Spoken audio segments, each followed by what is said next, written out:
Hello everyone, and welcome to lecture 9 of CME295. So as you know, today is a kind of a special day because we're having the last lecture of the entire course. So the menu for today will be a little different compared to usual. We're going to try to divide the lecture in 3 parts. So in the first part, we're going to recap actually what we did in the entire class, just to see how different pieces kind of fit together. In the second part, we will look at some topics that are particularly trending in 2025 and what we think are going to be trending in the near future. And then the third part will be more a way for us to just conclude and next steps for all of you. Does that sound good? Cool.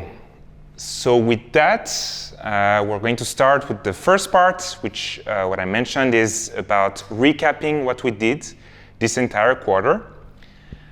So nothing new here, just a way for us to piece everything together. So if you remember, a lot of weeks ago, I believe it's like maybe 10 weeks ago, we had lecture 1, which was focused on understanding what transformers were. So at the very beginning of the class, we didn't even know how we could process text. So I guess the first step that we saw was this tokenization step, which consists of dividing the input into atomic units. And so here, the way we divide the text is something that is arbitrary in some sense. So we have different algorithms that allow us to do that. And we saw that the most common tokenization algorithm is the subword level tokenizer.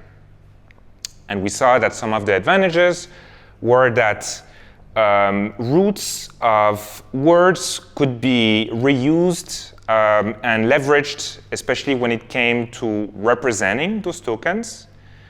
And speaking of representation, once we were able to divide the input text into atomic units, aka tokens, the next step for us was to learn how to represent these embeddings. So if you remember, we saw some methods that were very popular back then. So one of them was called word2vec. And the representation was learned from a proxy task, which was something like predicting the center word or predicting the context words. But then we saw that this way of learning representations had some limitations, one of which was that these representations were not context aware, meaning that if a word is in a given sentence or in another sentence, they will both have the same, like that word will have the same representation in both sentences. And so for that reason, we saw some other methods that were popular in the 2010s, one of which was RNNs, if you remember. So RNNs had this recurrent structure which processed tokens one at a time and kept an internal representation of the sequence so far. But then we saw that a big limitation of this was this problem of long-range dependency, and in particular the fact that tokens that were encoded far in the past were not quantities that were able to be kept, I guess, as the sequence got longer. And this is the reason why we saw the central idea of this whole class, which is the idea of self-attention, where tokens can actually attend to one another regardless of where they are placed in the sequence. So you can think of this as a direct link. And so this, for instance, is what we saw. We saw that there are like 3 main terminologies that people use. So query, key, and value. So typically you want to know how similar a query is compared to the keys in the sequence. And you quantify that by taking some dot products that's kind of scaled and softmaxed. And then you have the corresponding value that is taken. So at the end of the day, we obtain some kind of weighted average of all the tokens that are in the sequence. And then you may also be familiar now with this formula. So softmax of q k transpose over square root of dk times v. So this is the matrix formulation of what I mentioned here, which is able to process these computations in a very efficient way. And so it's something that today's our hardware is well equipped to do.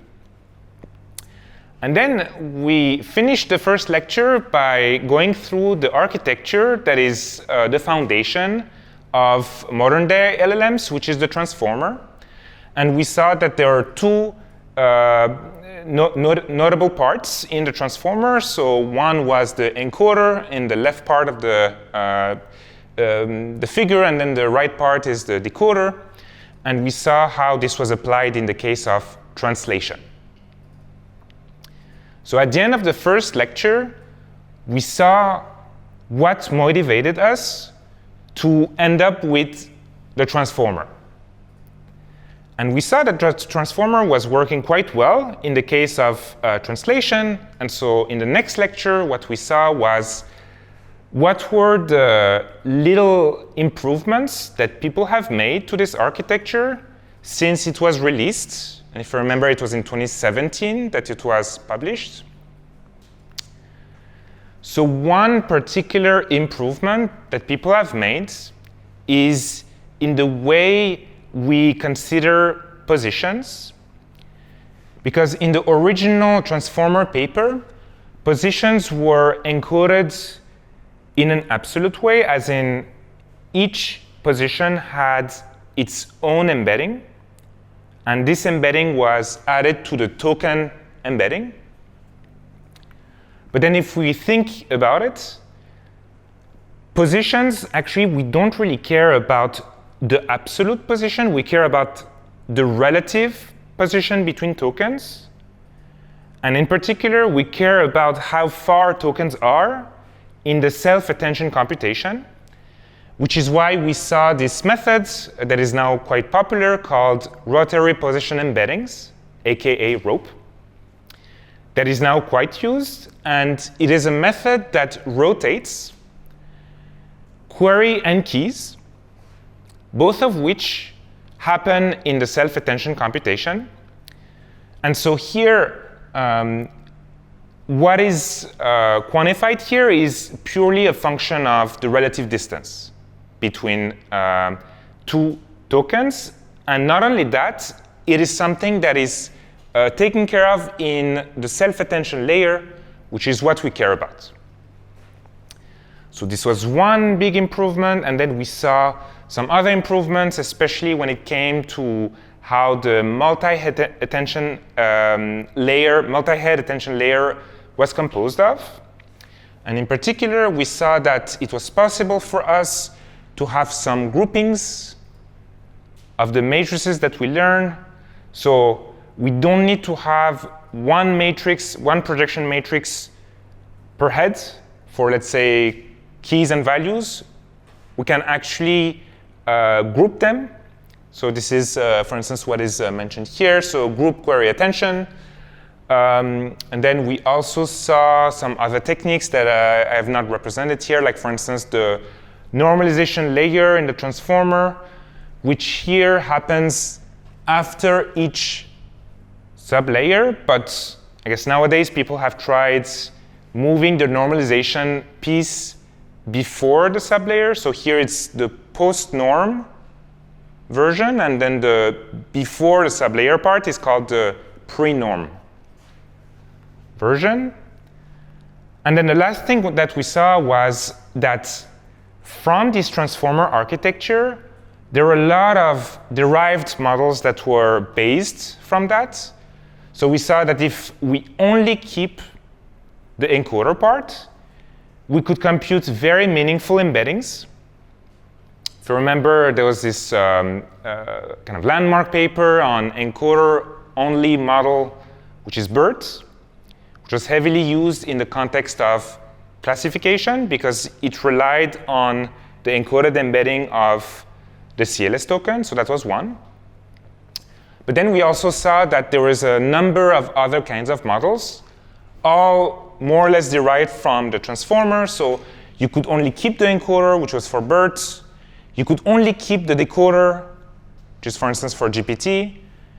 And you could also have both, which is, for instance, the case of T5. And one particular aspect of each of these models is that encoder only is not able, in the way that we saw, is not able to generate text, but is able to generate embeddings, which can be used for downstream tasks. But then encoder, decoder models like T5 or decoder-only models like GPT, they can be autoregressive and generate text. The paradigm can be text in, text out. And with that, we then focused on what now everyone calls large language models, which are transformer-based models, specifically text-to-text models, so decoder-only transformer-based models. And we saw that people have come up with a lot of new tricks now because these models, as the name indicates, people have scaled them up.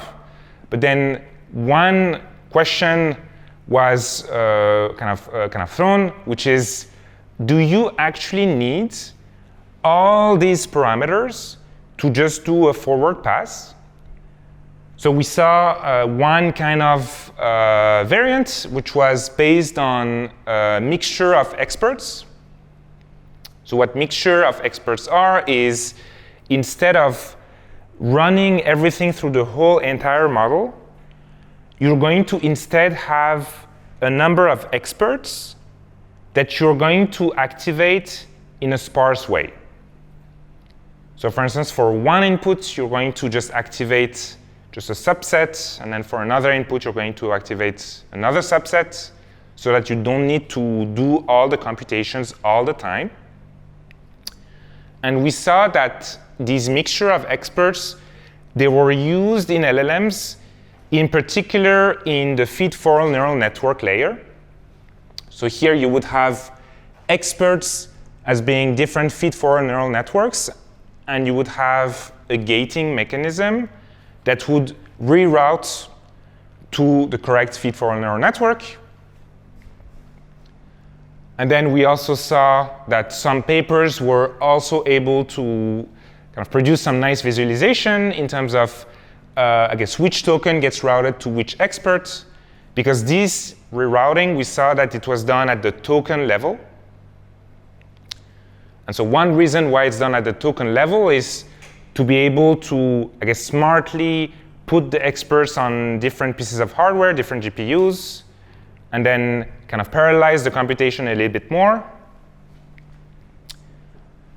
And then we also saw that these LLMs, they always are tasked with predicting the next token. And in order to predict the next token, we were interested in, how we were doing this. And so one particular method that people use is just sample. Sample from the output distribution. So you have, let's say, given an input, you have a distribution of probabilities of what the next token would be that is output by the model. And what you do is, instead of, let's say, taking the highest probability, which is called a greedy decoding, greedy kind of decoding, you actually sample. So it introduces some randomness and allows the model to produce kind of a bigger variety of kinds of outputs. And we saw that you could adjust how much, variety you want in your output by tweaking a hyperparameter called temperature. So very low temperature leads to very spiky distribution, so more deterministic outputs. And higher temperatures are, I guess, a bit more random, a bit more creative. OK, so until then, we saw what LLMs were, how they were based on the transformer, how they connected to the architecture that we saw in the first lecture. And then in lecture 4, we saw how people actually trained those LLMs. Because as I mentioned, these LLMs are large, and so you cannot kind of naively fit them in your hardware. You need to be a little bit smart about it. So in particular, what people have kind of noticed in the early 2020s is that the bigger your model is, the better your performance. So people just started building bigger and bigger models. So here in the illustration, we saw that, so on the y-axis is the test loss. So the lower, the better. So we saw that the more compute you use, the better your test performance. And same with increasing the dataset size. And same with increasing the number of parameters. But then, as you know, compute is not infinite. So there was a natural question that came out of the community, which was, OK, if we give you a given budget, a given compute budget, can you choose, I guess, some quote-unquote optimal number of parameters and dataset size on which you want to train your model? And so we saw that there was this paper that was published in the early 2020s, which actually studied the relationship between, I guess, if you vary the dataset size and the size of your model and the performance on the test set. And then we saw that actually most models at the time were what we say undertrained because they were too big compared to the data set that they were trained on. Like the data set that they were trained on, it was not as big as they should have been. And so in particular, there was a kind of a rule of thumb that came out of this, which was if you have a given number of parameters in your model, you should at least train it on 20 times the number of parameters in terms of tokens. So for instance, if you have a 100 billion parameter model, you should train it on at least 2 trillion tokens. Because 2 trillion is 100 billion times 20. So that's kind of the rule of thumb that people have used. And then, as I mentioned previously, these models are huge. So people have tried to also make the computation more efficient. And so there was this method that we saw, which is actually quite important, called flash attention. And flash attention is a method that leverages the strength of the underlying hardware. And in particular, it looks at, so GPUs more particularly, it looks at the kinds of memories that a GPU has. So it has a big but slow memory and a small but fast memory, so the HBM and the SRAM respectively. And we saw that this method tries to minimize the number of reads and writes to the big and slow memory, to the HBM. And so the way it was doing this was to divide the computation in little bits that it would send to the SRAM, which is the small but fast memory, so that it can do the end-to-end computation and then send it back to where it was in order to do the full end-to-end computation. So that method is an exact method, meaning that we're not doing any approximations to the results, but it led to significant speedups. And in particular, there was this second idea from the paper, which is kind of an important one as well, which was that sometimes It's OK for you to not store results. It's OK for you to just throw them out and then recompute when you need them again. So there is this idea of recomputation using what I described, which led to faster runtimes, even though we were doing more computations. So that was flash attention. And we also saw a number of other methods that were meant to, I guess, parallelize the computation. So we saw data parallelism, which was this idea of not having all your data be processed on a single GPU, but instead divided into kind of multiple places. And then we had the second method, which was model parallelism, where even for a given forward pass, you would actually involve multiple GPUs. So anyway, there were a lot of very interesting techniques, a lot of different ideas about how to train this model in an efficient way. And in particular, so what I described here is mostly important for the first step of the training process of an LLM, which is called the pre-training, which is meant to teach the model about the structure of language, about the structure of code. And in particular, this model was trained with huge amounts of data. So think about trillions of tokens, or even tens of trillions of tokens. And so that first step goes from an initialized model to a model that is able to autocomplete because it is trained with an objective of predicting the next token. So at the end of this first stage, you have a model that knows how to autocomplete, but you have a model that is not very helpful because it only knows how to complete things. So in order to have the model be useful for our use cases, we had this second step, which is called the fine-tuning step, where we teach the model on the kinds of input-output pairs that we wanted to perform well.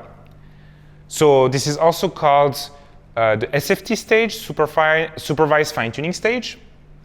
And at the end of this second step, we have a model that not only knows the structure of text and code, but also is able to behave in the way you want.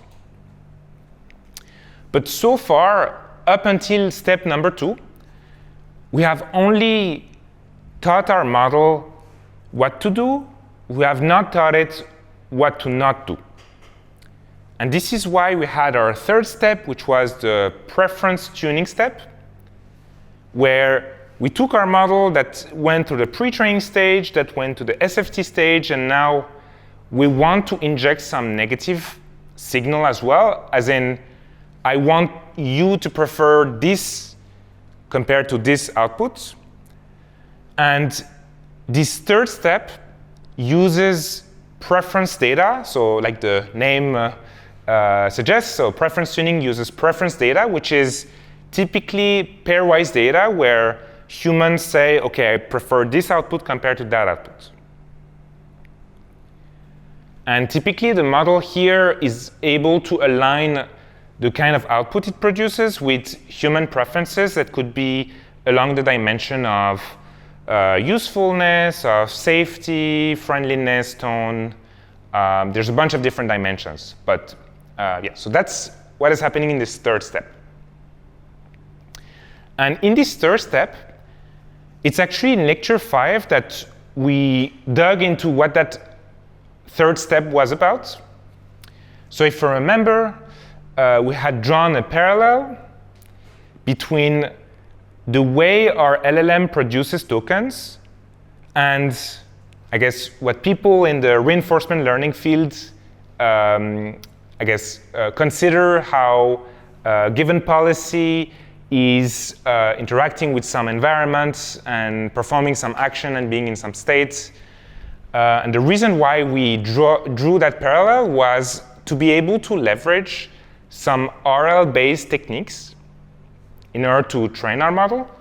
So in this case, we said our LLM is a little bit like a policy.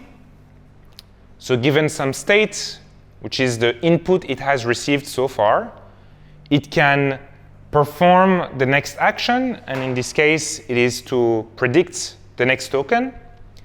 And this prediction is made in the environment of tokens.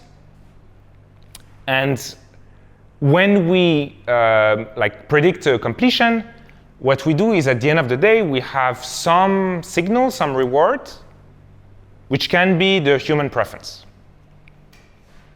So this is the parallel we drew with the RL world. And with that in mind, we talked about rewards. But the problem is that rewards are only available for a limited set of data, which is why we saw how to model rewards. So we saw this formula. If you remember, it's called the Bradley-Terry formulation, which models how the probability of an output being better than another one is as a function of, I guess, two scores, like the score of output I and the score of output J. And we saw that reward models, they are typically trained by having this formulation in mind in a pairwise fashion.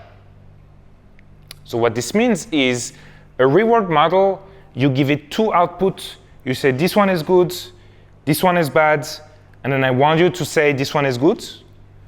You train it in a pairwise fashion, but then your model is actually predicting always two scores. It's always predicting the score Ri for output I, Rj for output J. And so at inference time, you're only giving it one output. So I think that's like one subtlety. Like we train it in a pairwise way, but at inference time, we're kind of using it in an individual way, if that makes sense. And so once we trained our reward model using this formulation, then we were able to use it to steer our LLM towards the direction that we care about. So if you remember, the way we steer our LLM in the direction of human preferences is to give it a prompt so that it can produce a completion, aka a rollout, or in simpler terms, an answer. And then we take this prompt, we take this answer, we put them both in the reward model that tells us how good the model response is. And depending on what the reward model says, we can tune the weights of the LLM in a way that maximizes human or the reward that we saw, which is trained on human preferences. And the loss function of this RL setup is typically something that tries to maximize rewards, but also keep the model close to the base model. And here by base model, we mean the SFT model. And the reason why we want that is because this reward is imperfect. So we saw this phenomenon of reward hacking, where your reward can be imperfect, and the LLM can exploit its imperfect nature to tune it in a way that actually does not align with what you want it to be. So you want the LLM to not be too far from the base model, which is actually already a good model. So it's a way to regularize that if you want. And you also want the iteration updates to not be too big either. So you typically have these two constraints. You don't want it to deviate too much from the base model, but you don't want it to deviate too much from the previous RL iteration. And then just as a reminder, I think this was lecture 5, I think was the most technically challenging of the whole class. So completely fine if the first time you were like, what's happening? But hopefully now it should be a little bit more clear. Cool, and then after lecture 5, we're like, okay, we've done a lot of hard work.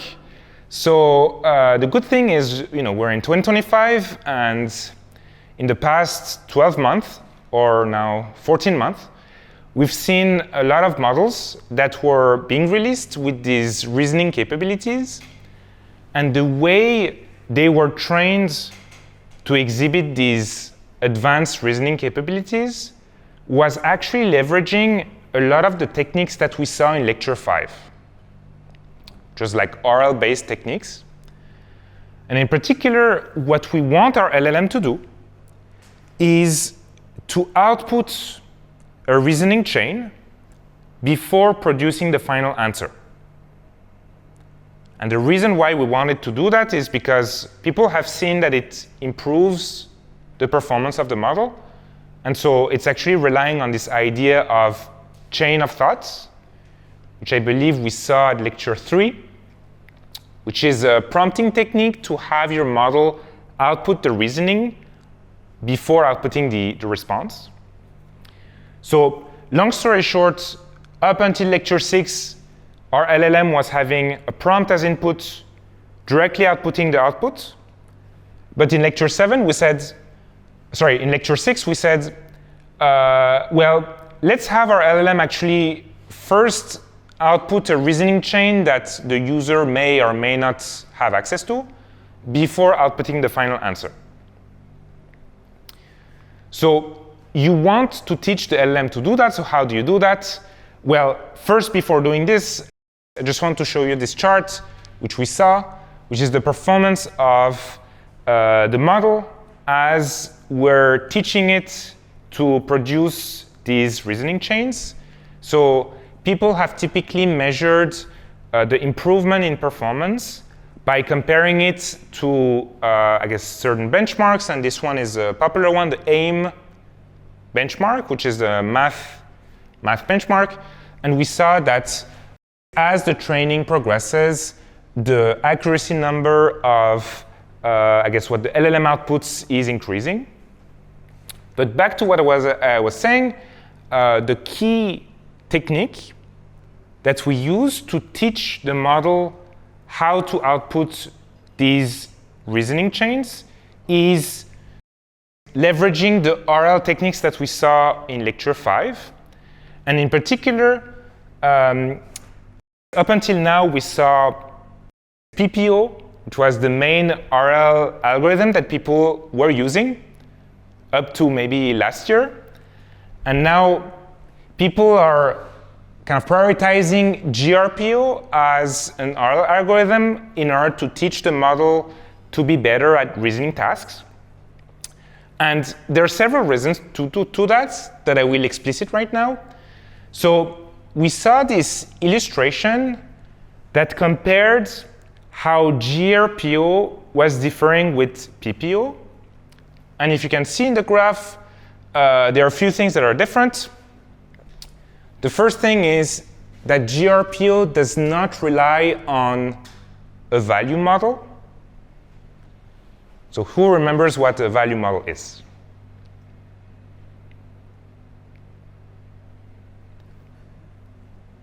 Yep.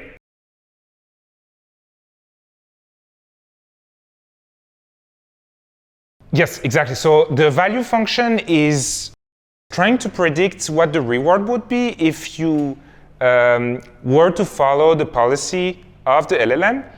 And I guess it's a way to have some baseline as to how good some predictions are. You want to make it more relative. So a value function is a way for us to make these rewards a little bit more relative to one another. And so that's how PPO was doing this. So it was having a value model that was making these predictions.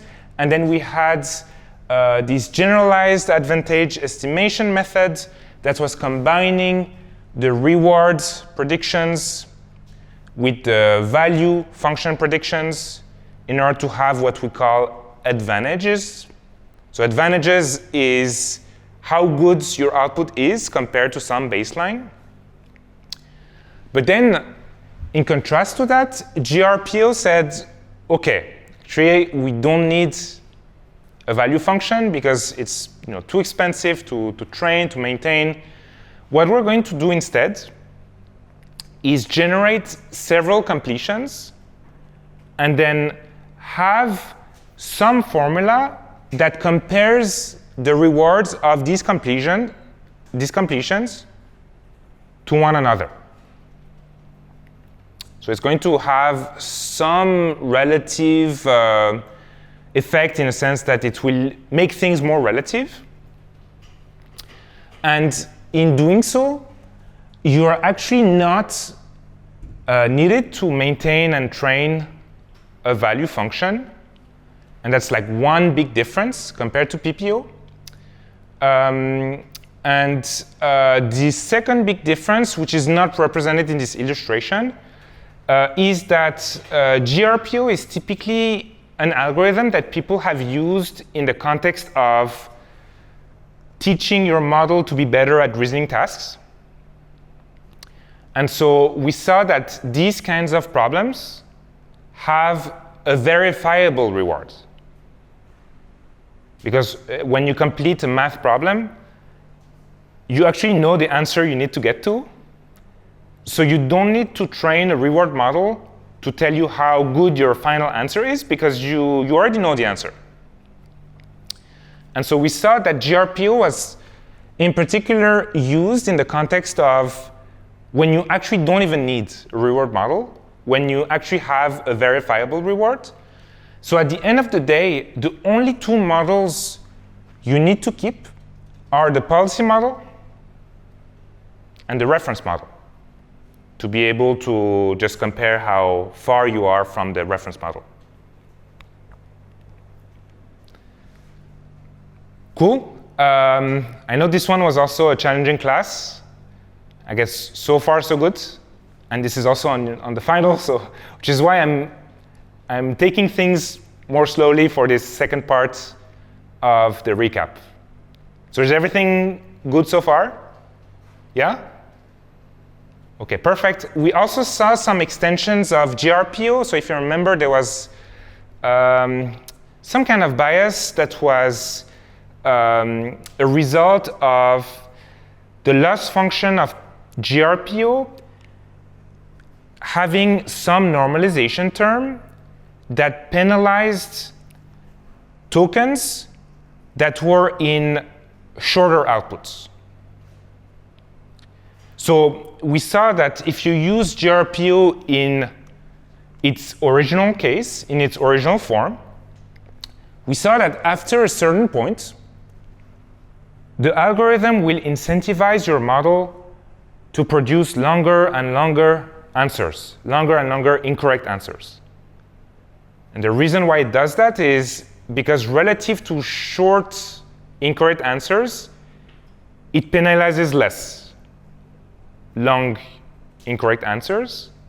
And so this is the reason why there are some extensions that people have worked on this year, one of which was GRPO done right. So we saw that they basically removed the normalization term.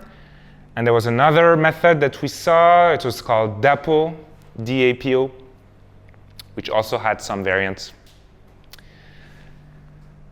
And that's for reasoning models. And then lecture 7, we had a model that we knew how to train it. We knew how to use it for reasoning tasks, how to train it to be better. But now we wanted the model to be useful and interacting with outside systems. So we saw one technique that is kind of an essential technique called RAG, short for Retrieval Augmented Generation, that is meant for you to be able to fetch relevant documents from some knowledge base in order to answer a question or answer a prompt. And the reason why you want to do that is that the knowledge of your LLM is including up to the data that is up to the knowledge cutoff date, which is the max date of what your LLM has been trained on. And from a practical standpoint, I guess from what we see nowadays, you're typically not training your LLM daily or continuously. And so in cases where you need your LLM to know about things that happened recently or about things that happened that were not in your LLM training data, you want your LLM to have access to such information. And so that's how RAG is very useful. So we saw that RAG depended very heavily on the way it retrieves data. So we saw that the retrieval part was mainly composed of 2 steps. So the first one was candidate retrieval, which uses a bi-encoder kind of setup, where you're basically doing some semantic search. So you're computing the embedding of the query. You have some pre-computed embeddings of the documents in your knowledge base. And you're taking the ones that maximize some similarity score, like let's say some cosine similarity. So this first step is allowing you to retrieve, I guess, a filtered version of the potential documents. And then typically you have a second step, which is called ranking or re-ranking, because the first step already gives you a ranking, which has typically a more sophisticated setup. So it's a cross-encoder kind of setup where you have your query and your document that are both fed to some model and produces a more precise score. And then you use this final score to rank the final results, and you typically choose the top, let's say, K. And then you add them to your prompt, so it's the augmented part. So retrieval is everything I mentioned so far. And then once you have the relevant documents, you add them in your prompt, which is the augmented part, and you generate the answer. So the reason why I'm taking so much time on RAG is such an important concept. Also, if you were to have interviews or also maybe in the exam, who knows? So I think it's an important concept to have in mind. The second one that we saw was tool calling. And tool calling is allowing your LLM to leverage tools. The way it does that is in 2 steps. The first step is for your model to know which API there is out there, at the end of which your LLM says, OK, I want to use this API, and I want to use it with these arguments. And then you have an intermediary step, which is you just run your API with these arguments. And then the second step is you feed the results of this operation back to the LLM, which then produces a final answer. So that's how tool calling works. So if you say to your LLM, OK, you can use this API, this is how your LLM would leverage that. And then we saw that modern-day agentic workflows were leveraging both RAG and tool calling as key methods to perform actions. And we saw an example, detailed example, which was such that you had some inputs, and then your LLM had a series of different calls in order to perform some action, and then at the end of it, it returns an answer. Cool. And then last lecture, we saw how we could evaluate LLMs, which is a much tougher thing to do now that LLMs can do a bunch of different things.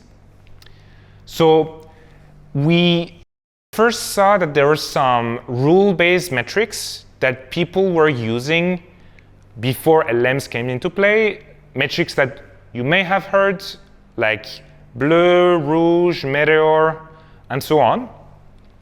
But the main limitation was that they were not considering how language could differ but still be correct. And so this key idea that we saw was, why not leverage LLMs to evaluate outputs? And so there is this key idea of LLM as a judge, where you receive as input the prompts, the model response, along with the criteria that you want the response to be evaluated on. And then you want your LLM as a judge to output two things. The first one is a rationale for why a given score is output, along with that score. So nowadays, LLM as a judges, they're typically outputting a binary response, either pass or fail, true or false, just because it's easier.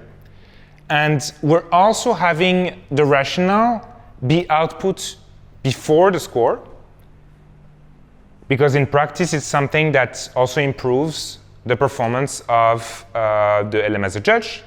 A little bit, if you want, like reasoning models do, by outputting the reasoning chain before they output the answer. But then we also saw that there were some biases that came with this approach. We saw position bias, which is the way you present the elements to compare matters. So if you present something first, then maybe the LLM will just prioritize that first. So there was position bias, there was verbosity bias, which is your LLM just preferring longer outputs. And self-enhancement bias was another one, where it prefers its own outputs. And then we also saw a number of benchmarks that people use nowadays in order to say how great their LLM is. So if you see the releases that come out, there are typically a bunch of metrics across a number of different benchmarks that people know about. So that spans knowledge, the ability to reason, coding, which is very important because a lot of applications are coding related, and then safety, and then this is not an extensive list, so there's actually many more dimensions. So yeah, I think that's where we stopped. And it was last lecture. And this is all you're expected to know for the final.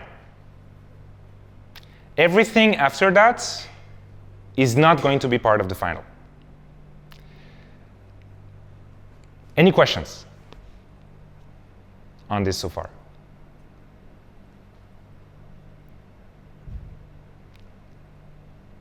Cool. Okay, I'm expecting hundreds for everyone for the final, but yeah, I would say what I went through is going to be foundational for the final. So I guess if you understood everything I said, I think you're going to be ready for the final. So yeah, but if you have any questions, Shervine and I are always here to. Oh yeah, you have a question?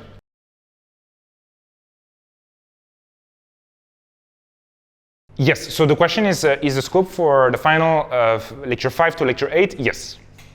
So for midterm, it was lectures 1, 2, 3, 4, and this one is 5, 6, 7, 8, so I guess it's equal size.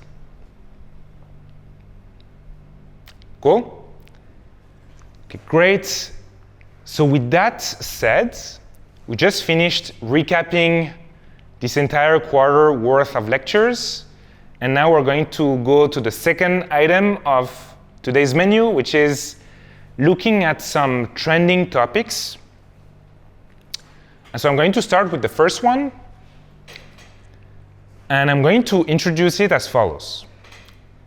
So if you remember, we saw that the transformer was a concept and an architecture that was first introduced in the context of machine translation. So it performed great. People said, OK, it performs great on machine translation. Why not try it on other text tasks? So they tried it, performs great. But now the question is, can you not use it for things other than text? It's a natural question, right?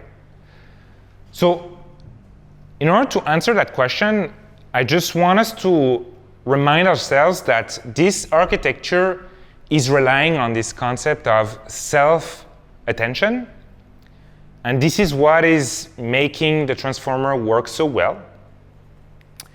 So if we just recap what self-attention is, this illustration kind of does the job quite well. You have a query, and then you have a bunch of other elements, which are represented by your keys and your values. And you want to know which other elements are actually relevant in order to compute the embedding for that query. So right now, we have only used tokens, text tokens. But text tokens, they're actually vectors. So if you take those vectors and you actually represent something else than text, like for instance, parts of an image, the question is, would the transformer based on that kind of input also perform well? And so here, the key question that I want to ask is, how can we adapt our transformer to work on non-text input? And for instance, here we can think of image understanding input. So you have some image, and so it's a traditional computer vision task where you want to know in which class this image belongs to.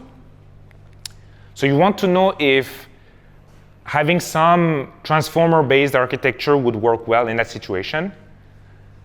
Well, the answer to that is, well, first, in order to adapt it to this task, you would take the encoder part of the transformer, because in order to understand what is in an image, you need to classify that image in some sense.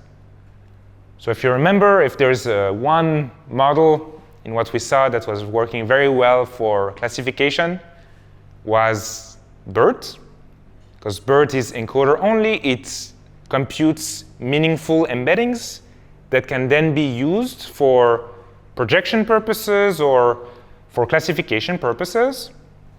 So it's a very natural choice that here we would have. So here we would just keep the encoder part of the transformer and then have the self-attention mechanism come into play and compute meaningful embeddings that we could then project for our relevant task. And this is exactly what a group of researchers did back in 2020. So have you heard of VIT, Vision Transformer? Yeah, no? Yeah? So what I described here is exactly what they did.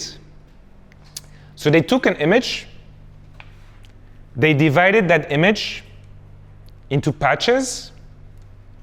Those patches were represented by some vectors. And of course, you have some kind of position information that allows you to know where your patch is in the image.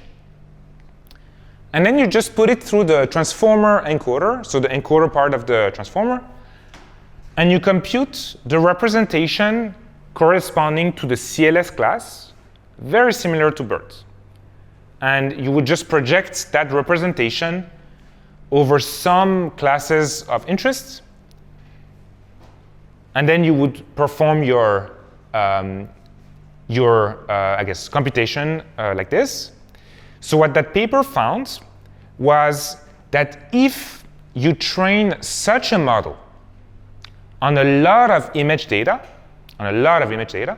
you then outperform these traditional convolutional neural network kind of methods. And so that's kind of remarkable. So why is it remarkable? Because in the vision case, so there is this concept of inductive bias, where you want to gear your model towards looking at certain things in order to deduce the results. So convolutional neural networks are a kind of model that are designed in a way for you to look at the image in some, sliding way. You look at your image a little bit like you would look at it in practice as a human. And people had hypothesized that such a bias, such an inductive bias would actually make sense for something like a vision task. So you contrast that with the vision transformer, which is actually letting all parts of the image attend to one another, which has, on the other side, very low inductive bias. So what this paper showed was if you give your model enough data, then it will actually learn how to classify your images in these classes. So this was like kind of a remarkable results. So I think this was like pretty remarkable and a nice extension of everything we saw. So with that in mind, I want us to just go through an end-to-end example of how you would process an image and go through that VIT, so vision transformer, in order to make your prediction. So here you would take like your favorite image that you would just split into patches. So here you can think of you predefining some fixed size patches. So here I would say like 3 by 3, let's say, and then each patch has some fixed number of pixels. And then what you do is for each patch, you try to have some vector representation. So you can think of each patch as, so what is a patch? So it's composed of pixels. So if each pixel has 3 values, which correspond to red, green, and blue, then you can find a way to project those on some lower dimensional flattened space. And you can learn how you would project that through some kind of linear layer. So long story short, you just find a way to associate a vector to each of these patches, which you then represent every single one of your input. And then you have, of course, a special embedding for the CLS token, which you can also learn. And you add the position embedding. So you do the same for all of your inputs. And then very similar to BERT, just put that through your encoder, let everyone interact with everyone. And then at the end of the day, what you care about is a representation of the input that is meaningful. So typically, people take the encoded embedding of the CLS token. So the reason why they take that is, one, because it's a convention, but the second one is this CLS token, so the encoded embedding is actually an embedding that has interacted with all other tokens through this self-attention mechanism. So it has seen everything. And then you would project that CLS token encoded embedding onto some class through a feed-forward neural network in order to predict your final class. So in this case, we know it's a picture of a teddy bear. So here we would want the model to classify this as a teddy bear. So far, so good? Does that make sense? Cool. So now, OK, we know how to process image input right now. So another question is, how would you have your LLM answer questions about your image? Which is something that you can do actually nowadays. Like if you open ChatGPT, you can input an image and ask it questions. So you would have 2 kinds of inputs. So you would have an image, which we saw we can find a way to represent. And then the text, which you now know very well how to represent, like with tokens. So the way you would allow the model or let the model process all of this is typically as follows. So there are like a couple of methods. The first one is the most common one, which is you just feed everything as input. So the image token as input, the text tokens as input, and you have some representation to have the model just know that these are image tokens and this is like text token. And then you let it generate an answer in a decoder-only fashion, autoregressive fashion, exactly like you would do it. The first method, and a lot of such models are designed that way. So there is, for instance, a very popular open weight, I believe, vision language model, VLM, that's what they're called. A model called Lava, and this is how they do it. So they have some encoder on the image parts that produces some tokens that are then concatenated with text tokens that are inputs into the LLM. So that's one method. The second method, which is less common, is to have the images be input at the cross-attention layer. So here what you would do is you have your text input and then your image input. You don't put it in the input. You actually let it interact with the text tokens within the cross-attention layer. And this is something that, for instance, Llama 3 had represented in their paper. This technique is typically less common. The first one is more common.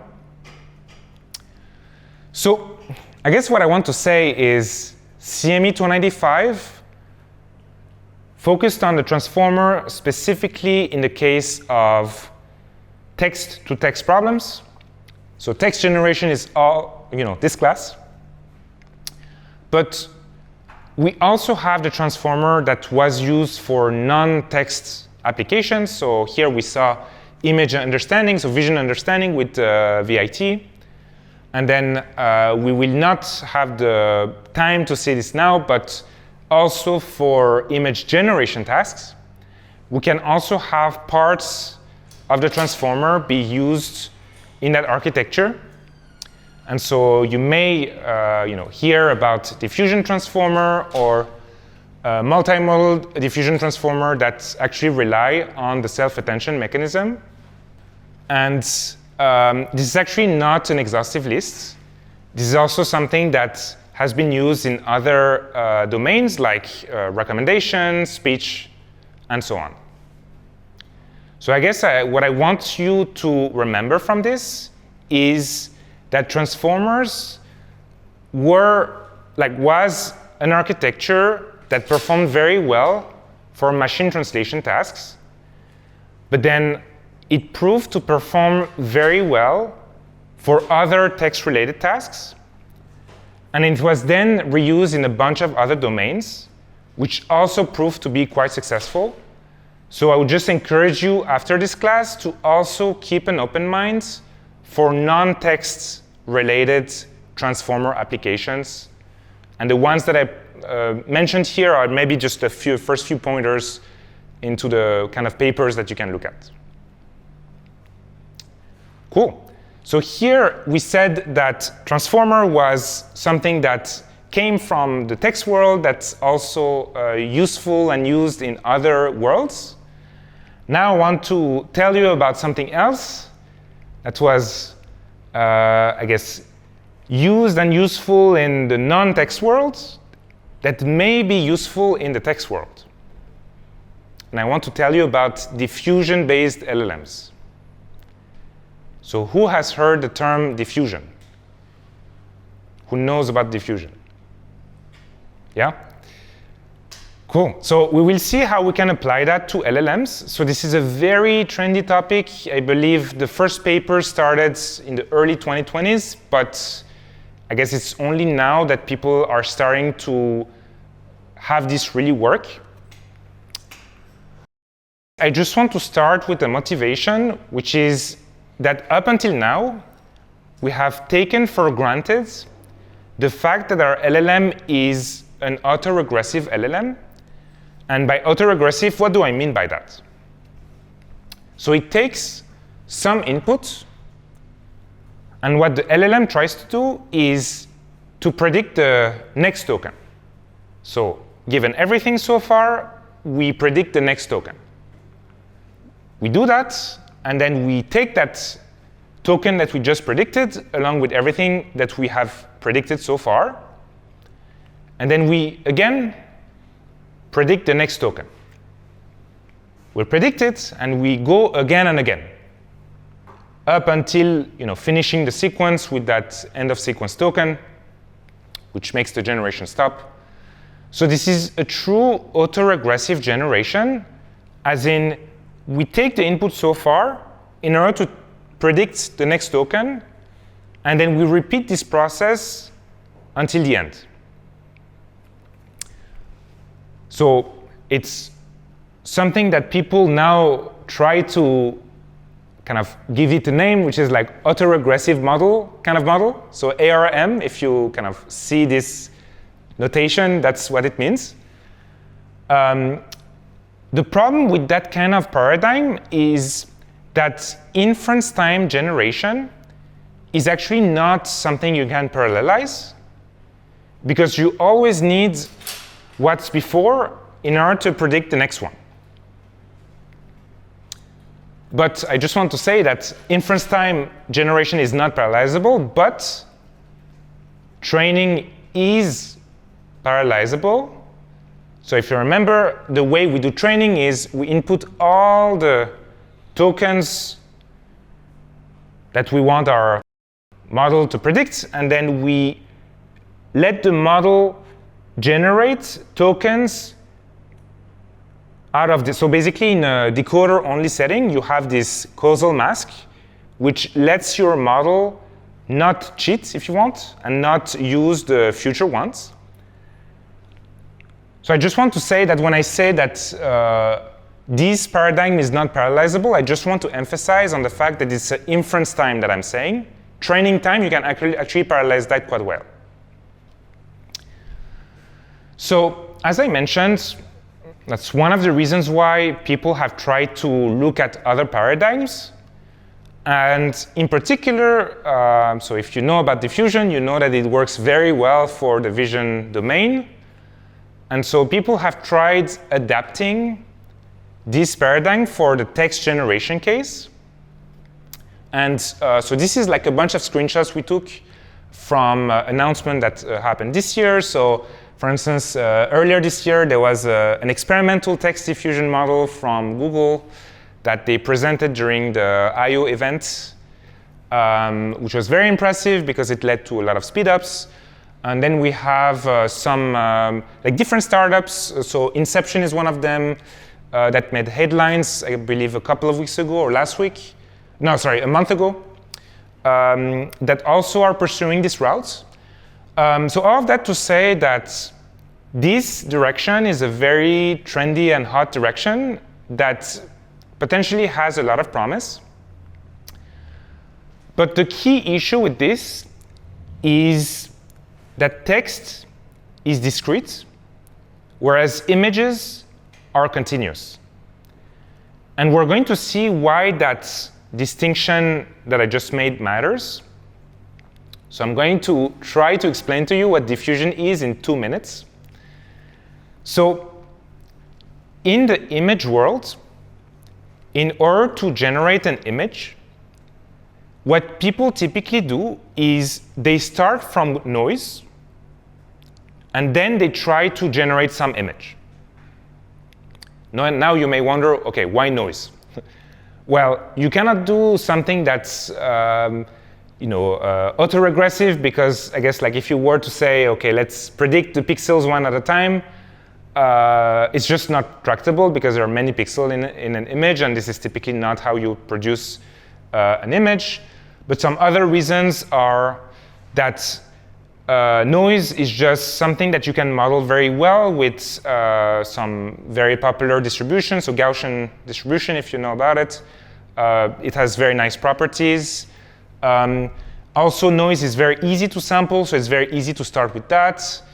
noise is also a way for you to introduce randomness, because you don't necessarily want to always produce the same image. You want to have I guess, choice of generating images that are slightly different from one another. And just mathematically, it works quite well.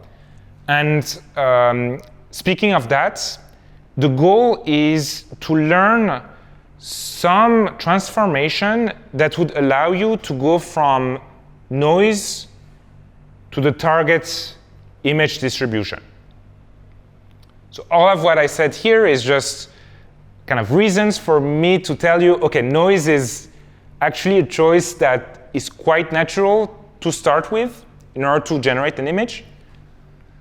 And to give you an analogy, let's suppose you're a sculptor, so the person who does sculptures. So if you want to do a sculpture, you typically start with some rock. But then rocks are different from one another. They always have things that are unique to them.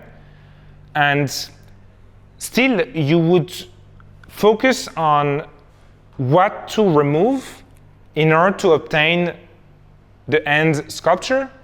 So you can think of the rock as being your noise, and your end result as being your target data distribution. So I just want to have this quote by Michelangelo. So the sculpture is already complete within the marble block.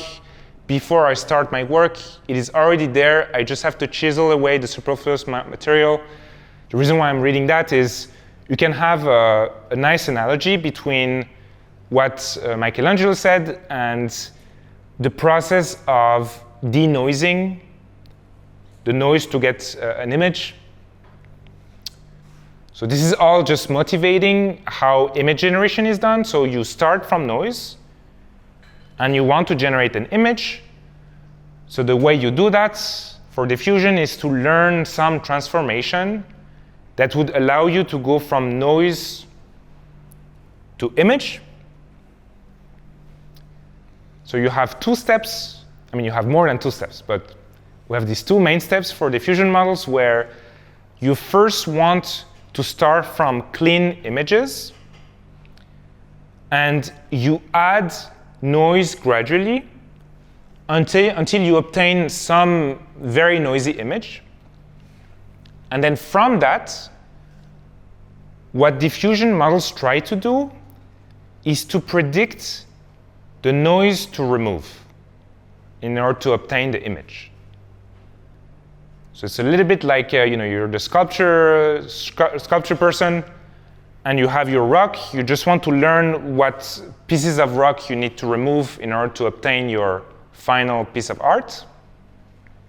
So this is what diffusion is. So it works pretty well because noise, as I mentioned, is typically something that people draw from a Gaussian distribution. Gaussian distributions are mathematically very well defined, have a lot of nice properties. So that's why they work so well. But now the question is, how would you adapt this to the text world? Because in the text world, as you know, we're talking about tokens. Tokens are discrete. So there's not this concept of adding noise. You cannot have that. So what people have tried to do was to find a text equivalent that would make sense. And this is what the current research points to, which is that noise is to images what the mask token is to text. So mask is just a way for us to just not have the information coming from one part of the sequence. And I just want to go through the revised two-step process that we saw here for text. So here, for the forward process, instead of noising your input, you would just have more and more inputs that would be masked. So that's the forward process, and at the end, you would just obtain a sequence full of masked tokens. So what you want to do is to learn some model that allows you to unmask these masked tokens in a way that reconstructs the original sentence. So there's some math that goes into it. Obviously, in a few minutes, we will not have time to go into that, but I just want to emphasize on the key idea, which is you want to do diffusion, but in a way that makes sense for text inputs. And the way it would make sense is to consider the noise for images as being mask tokens for text inputs.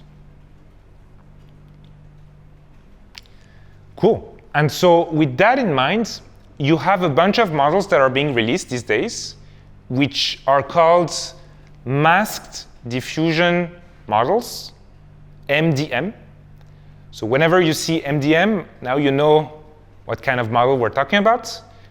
So notations are still very not very well defined, so it may change in the future. But one other term you will see out there is also DLLM, diffusion-based LLM.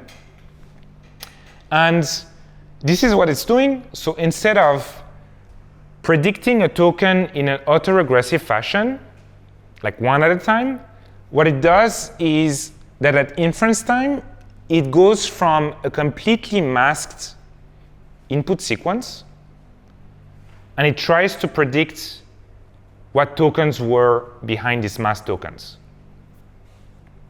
So of course, in a real-life setting, you would have some prompts here. You would have some prompts. So of course, in order to predict this answer, you would have some conditioning. So you would tell your model, OK, given this prompt, you're going to start with all these masked tokens.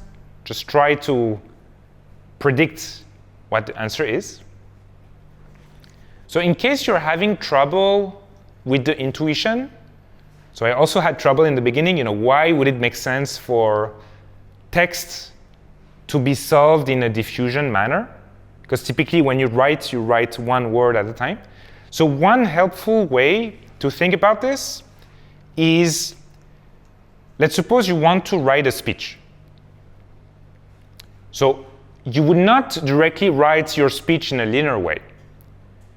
You would first have like a rough plan. You say, OK, I'm going to talk about this in the first place. Second, third, you have some kind of draft. And then you try to refine what is in each of these sections.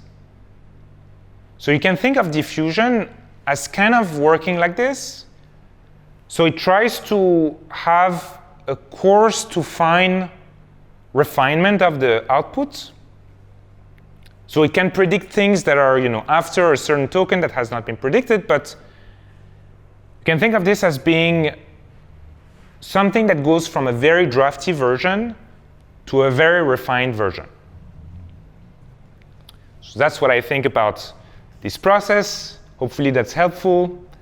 And the key advantage here is that the decoding is now done in much fewer forward passes. Because previously you had to do as many forward passes as there were tokens to predict. But here for diffusion, you only need to do as many passes as there are steps in your diffusion process, and the number of steps is something you can fix. So the higher the step, the more high quality your output is, but it's typically much lower than the length of your output. So that is the core reason why this model is so much faster than the autoregressive one. And of course, we don't have that much time, but in case you're curious, in case you're interested, after the final, once you're completely freed in terms of things to think of, just put some references that could be helpful. There's a paper that came out earlier this year called LADA, Large Language diffusion model with masking. Actually, I don't remember the full acronym, but it is actually going through the math and why the thing that I just mentioned works. And then there's like a bunch of other papers that would also be helpful. So the links are at the bottom of the slide in case you're interested. And I just want to go through two last things before giving it to Shervine. So first, on the advantages of this new paradigm. So the first one is the speed. So as we mentioned, it's going to be much faster than traditional autoregressive models, especially for outputs that are longer. And so some benchmarks, they even say that it's something along the lines of 10x faster. So for cases like coding, it can be very powerful because you may have to do several model calls, and you as a user, you're just waiting for that code to happen, and just having a lower latency makes a lot of difference. The other thing is that the nature of this approach is actually considering the text as a whole in order to make the predictions. And so there's a category of coding tasks that are called fill in the middle, which is about trying to figure out, you have a bunch of code, and you want to know what's missing in the middle, and so fill in the middle. And diffusion models are typically better formulated for these kinds of tasks because they can consider, input from multiple directions. And that's why this approach can be probably something that can be useful for some applications. So in terms of the current work, so these models, they look great. What I mentioned to you looks great, but the performance was not on par with the current frontier models, at least for some time. But it's something that may change. So the papers that I mentioned, they are actually posting performance that is kind of catching up with the models that are autoregressive. So there is some promise in there. And then the other line of work is just to adapt all the techniques that people have come up with. Like for instance, reasoning chains. How do you adapt that for diffusion? And so on. There are so many techniques that are intrinsically better suited for autoregressive kinds of models that can be adapted for that. And that's what people are working on.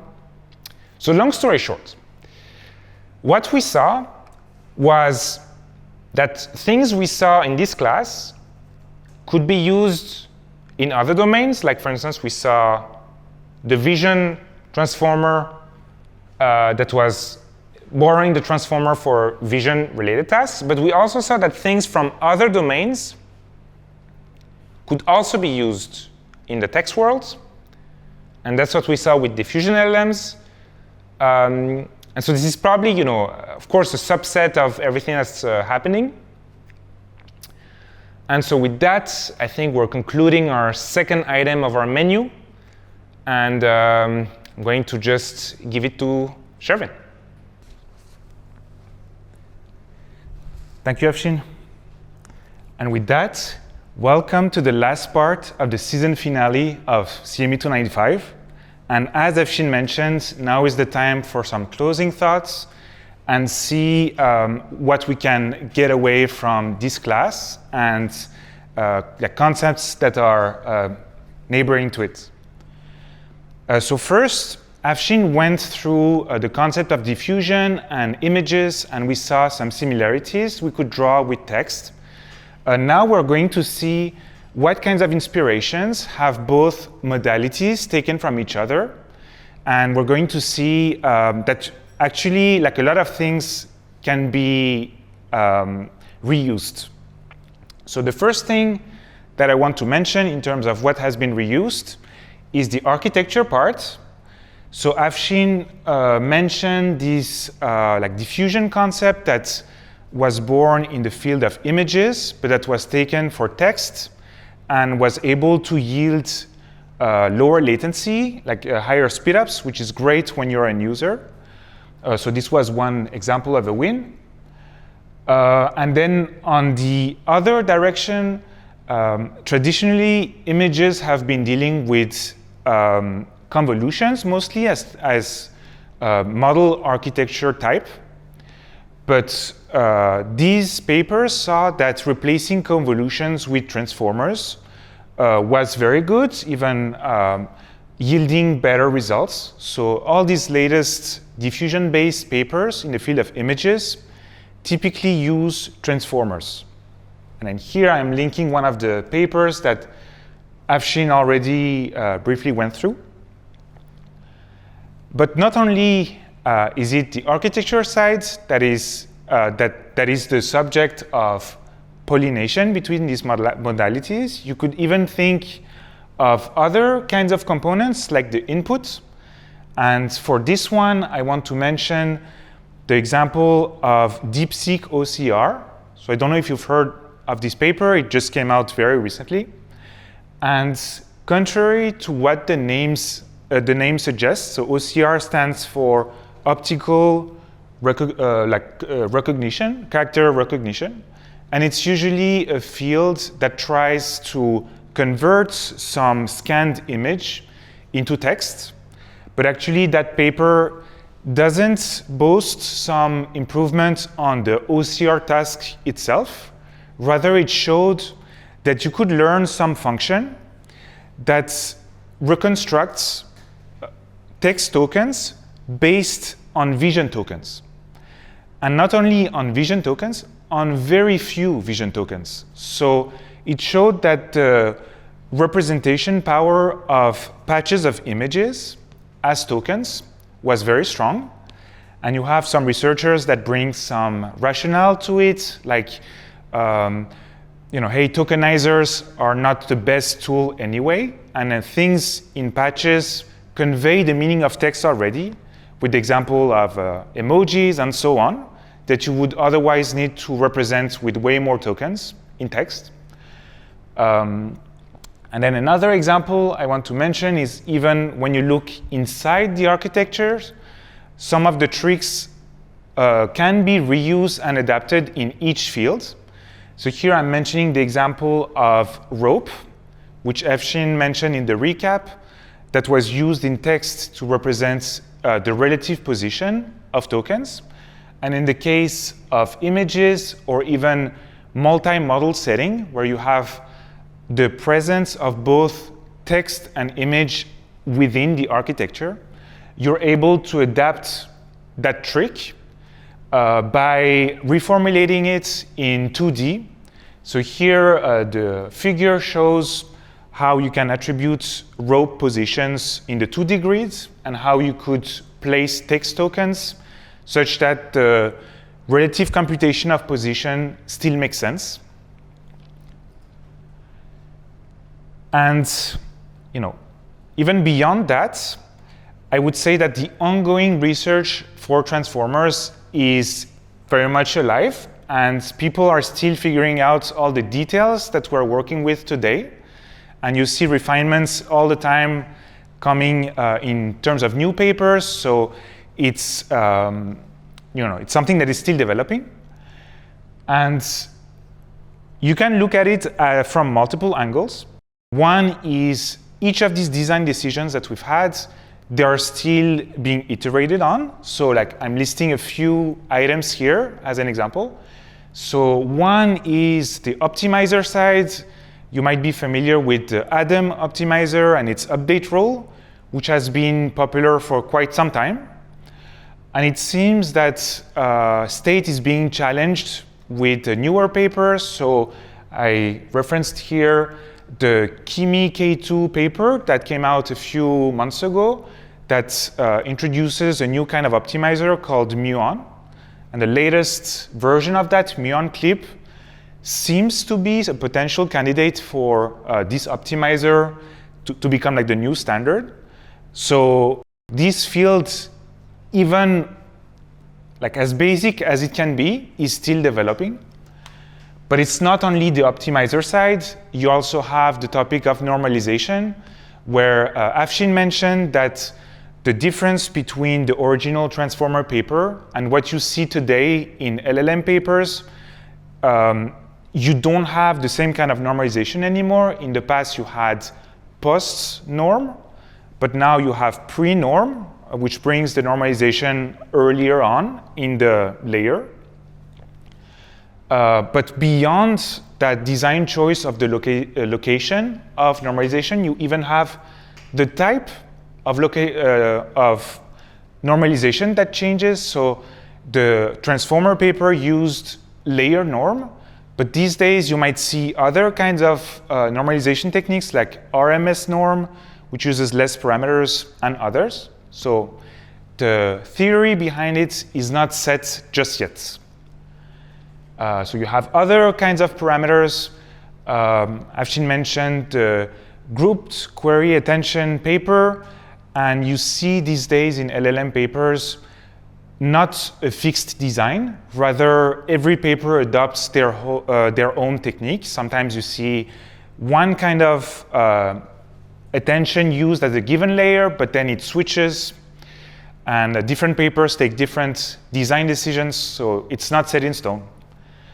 Then you also have activation functions. So traditionally in deep learning, a lot of emphasis was put on ReLU, which is very simple and worked very well. But in the world of LLMs, the shift was towards ReLU-like activation functions, but not exactly ReLU.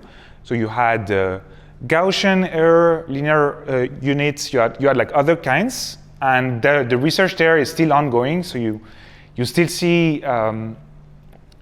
new activation functions coming in now and then. And then you have also whether to take the design option of considering the LLM as an MOE or not, and even the number of layers of your LLM and other hyperparameters like number of heads, size of the number of units in the FFN, all of that is still up for debate in terms of like design decisions. So it's not fixed. And then another area of research I want to mention is the data part, which is crucial. So the first LLMs, they enjoyed a relatively clean state of things because you could scrape the internet and hope for a lot of data that was for sure human-generated. So you could learn these patterns from quote-unquote a high-quality source, even though it's like not in high-quality format when you look at typical internet data, but it was still generated by human. So these days, the state has changed. You type anything you want in your favorite search browser. Chances are the first results are 80% LLM generated. So are we doomed? Maybe not. Because actually you see the development of more and more work in data curation. So in the past, you would just scrape the whole internet and train next token prediction on it. But now you have more and more this work of curating data sets of interest, and you have companies that work on it. And you have the emergence of newer fine-tuning modes. So in the past, you had pre-training and then fine-tuning. Now you have pre-training, mid-training, and fine-tuning. And the mid-training part trains still on a large corpus of data, but higher quality. So people are finding ways around it. And I would say the picture is not all grim. But it's just that we need to do more work in order to have meaningful data at hand. And the paper that is linked and at the bottom of the slide is dealing with the phenomenon of what if you were training on LLM-generated data, and it's talking about a concept called model collapse. And it says that LLM-generated text is typically less diverse. So the data distribution that you would see at training time changes, and it leads to less meaningful learning at training time, which is why it's typically bad. and it motivates the need for more work on the data part. Okay, nice. And then, even taking a step back on the very architecture we've been using all along, is it the best one? It's not clear. So that itself is an area of research, and future breakthroughs might come from redesigning this architecture. Okay, so in the past few years, a lot of the research that we have seen has been on improving benchmarks even more each time. So you have a set of benchmarks, everyone tries to get the best results, so it's a natural trend because you want to have more and more powerful models that fulfill all your use cases. But let's say we reach a point where all the use cases we care about are solved, then what? So I think we're going to see the emergence of this second border of the Pareto frontier, where we care most about making predictions from LLM cost-effective and still very high quality. So we see this emergence of smaller and smaller LLMs, like I think it has been dubbed small language models, SLM, like in the literature. And typically you hear sometimes LLM providers say that they lose money even on the highest tier plans. So I think it reflects the fact that you need to be smarter in the compute that you spend for serving LLM queries at test time. And I think this will motivate more and more this line of research in the coming years. And then there is another area that we've not touched on at all in this class, which is the hardware part. So typically, the kind of device that you use to train these LLMs are GPUs, which are great at one thing, matrix multiply. But the thing is, we've kept these kinds of architectures to train our models, even though the architecture doesn't only need matrix multiplies as a foundational like atomic unit of compute. The self-attention world and the transformer world has all these special needs. The Q, K transpose part we saw was actually very expensive, which has motivated papers such as flash attention to, as Afshine mentioned, actually forego of some of the data for the sake of not doing too much movement on the memory side, even if it meant recomputing the same things afterwards. And then a lot of work has been on optimizing where the flow of memory within the GPU resided. And this shows that maybe you need a more optimized hardware architecture in order to solve these use cases. So there is a recent paper that came out that actually encodes all of these operations as part of the hardware. So in the past, the core operation that the GPU was great at is matrix multiply, and based on it, you try to build all of the input-output that you want. But here, this paper that came out, I think, in September, shows a proof of concept where you can do all of these computations as a side effect of implementing input and output with analog signals. So you have all of these computations that are embedded as part of the hardware, and based on pulses as input that simulate your array values, these hardware architectures have some physical properties. Like you could think of Kirchhoff law in the field of I think intensity. You can add them up, and it uses properties like this to have what you need as input and just read out the result as output. So When the paper simulated this kind of architecture, they observed, without too much surprise, quite a bit of improvement, both on the latency and energy saving parts. Both explained because you don't need to do the computations yourself. You just get them as a side effect of your hardware. Now I want to take a step back and look at our use cases of LLMs today and what could lie ahead, what could be the most exciting for you. So today, we've seen that in just a few years, I think it has become quite important to know how to use them if you want to speed up everything you do in your daily life.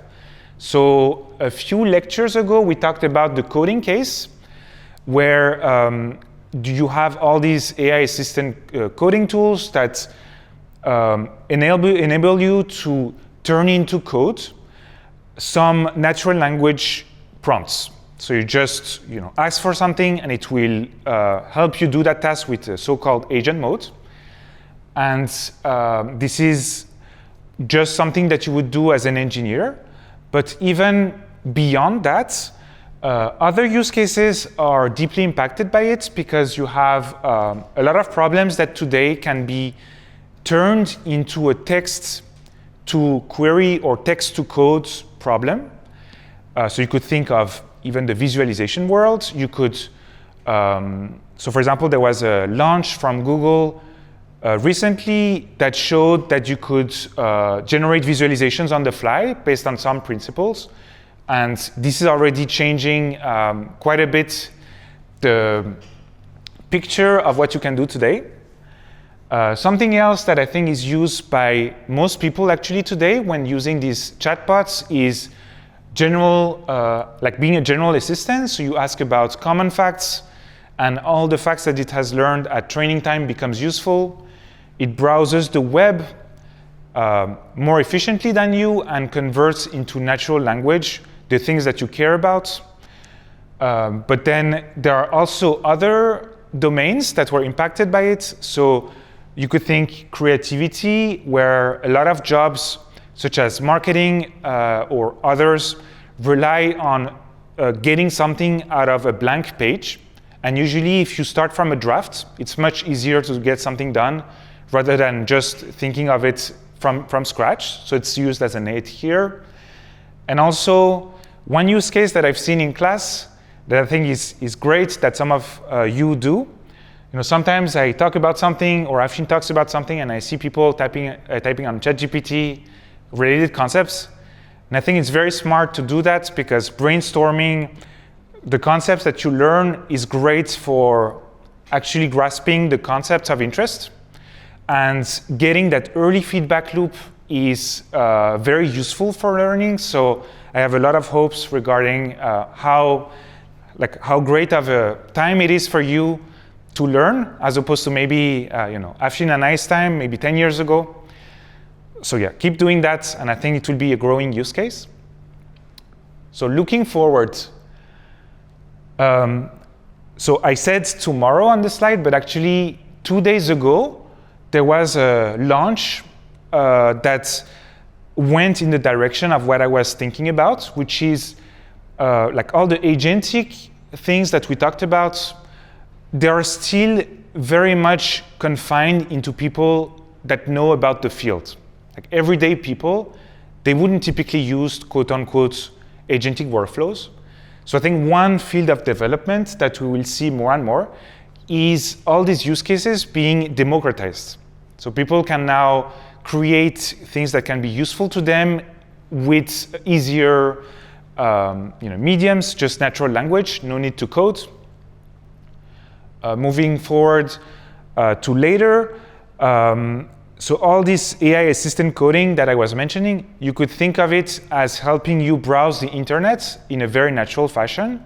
So it seems right now when you just execute tasks, you're way too microscopic in what you do. And this is typically what AI assistant could help you do. So there are like recent product launches that reflect these growing interests, such as ChatGPT's Atlas. So I think it launched in October. I don't know if they release some public number on usage. I suspect it's still timid because you still have challenges when it comes to security. Anyone could inject some bad prompt in there and maybe exfiltrate things from you. But I'm sure the community will come up with more ways to get around it. So in the past, you had HTTPS, for example, to say that the connection was secure. Maybe tomorrow you'll have some certificate that will guarantee that a website is safe for AI assistant browsing. And looking even at a higher level, maybe just browsing on your desktop or your mobile phone at the LLM level, at the OS level might be something that the LLM can help. So when we talked about agents, we mentioned how non-reliable they could be, because as you have more and more steps, the probability for a failure increases, and stabilizing predictions is something of interest. And even in the longer run, I think one test that we can have in mind as to how far we've come is whether the common use case of having a customer service that is served by AI is truly useful. So I don't know about you, but every time I have a problem and I'm on the phone and I hear some AI assistant, maybe LLM-powered robot, I'm like, quick, I want a human, I don't want that. And I think it shows how hard this space of problems is, because human has way more dimensions of value that an LLM could bring. So empathy, like groundedness, there are some things that you and I, we perceive as things that make sense, even though they're not in our system prompts. So I think there are hard problems to solve there. And even moving forward, there are some key challenges that we have with the current architecture. So we saw during the class that you had to go through a training process that went to fix some weights, but these weights are not changing afterwards. And we use tricks such as RAG or tools to get around this issue. But could we think of a system that learns continuously? I think that is an open question. Then there is a topic of hallucinations, which I put into quotation marks because I'm not sure if it's fair to say that the LLM hallucinates, just because we've trained the LLM to predict the next token by nature, not map statements to facts. So hallucinating is, in some sense, a core design choice of these LLMs. Personalization, interpretability, safety, the list goes on. Now I want to briefly cover what you can, how you can exercise this muscle of staying up to date from now. So you have archive that usually contains all these greatest and latest papers that you can take a look at. Of course, the venues like NeurIPS right now are great to highlight papers, like some papers. And then I highly encourage you, besides the papers, looking at the associated code bases that the authors provide. So right now it's a commonplace to just provide the implementation of what you're proposing. And I think it's very insightful to learn the concepts. And there is a paper with code that existed in the past and that has been replaced by Hugging Face's trending papers, which I think is a good place to take a look at the latest methods. And then on the social network side, Twitter or X has a lot of the latest that is often discussed. So you have a strong community there, and if you have an account on that social media, you have a lot of great people to follow to stay updated. But also you have resources on YouTube with a highlight on Yannick Kilcher, which I think was the first YouTuber to cover the Transformer paper back in 2017 in great detail. And I think some of these YouTubers, they're very good at talking through papers in great detail. And another highlight is Andrzej Karpathy, who was at Stanford about 10 years ago, and he's, I think, one of the best educators out there. So I highly recommend his videos. And you have company blogs that are also great. And like this study guide that we associated with the class. So we've had it for this year, and what we'll try to do in the coming years is try to keep it updated at least on a yearly basis, so you can consider this resource as maybe some companion. And we've got the chance to collaborate with experts around the world to make it available in other languages in case you're interested. And taking a step back, just want to say that Afshine and I were very grateful to teach this class this quarter. Thank you so much for coming here, on Friday evening, which is quite telling because Friday evening is usually time for fun, not for lectures. And also now I think it's probably your last lecture of the whole quarter because next week is finals. So yeah, thank you for coming and for asking all these great questions. You were one of the reasons why this class was so great and interactive. Also, thank you to the folks who are watching online from home. I was one of you. 8 years ago, I would almost never go to class, always watching lectures from home, from a cozy place. I hope the lectures were entertaining and that you got something from it.